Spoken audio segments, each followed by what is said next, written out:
আসসালামু আলাইকুম, সবাই কেমন আছেন? আশা করি সবাই ভালো আছেন। প্রতিদিনের মতো আবারও একটি রান্নার ব্লগ নিয়ে আসলাম। তো সবাইকেই প্রথমে বলছি, ঝড়ের ভিতরে সবাইকে কেমন আছেন? একেবারেই ভালো নেই, চারিদিক থেকে ঝড়ে বৃষ্টিতে পানি সারা ঘরে একাকার অবস্থা। এপাশ দিয়ে পানি আসতেছে, ওপাশ দিয়ে পানি আসতেছে। এগুলো ঠিক করতে করতেই সারাদিনে একেবারে প্যারায় অসুস্থ।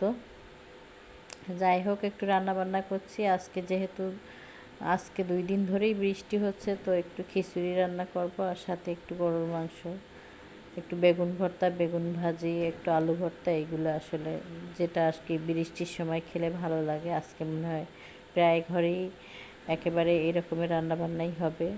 সময়ও কম লাগবে, দ্রুত সময় হয়েও যাবে। যাই হোক, আর এই ঝড় বৃষ্টির মধ্যে অন্য রান্নাবান্না করতেও ভালো লাগতেছে না। তো আমি অলরেডি খিচুড়িটা হয়ে গেছে, মাংসটা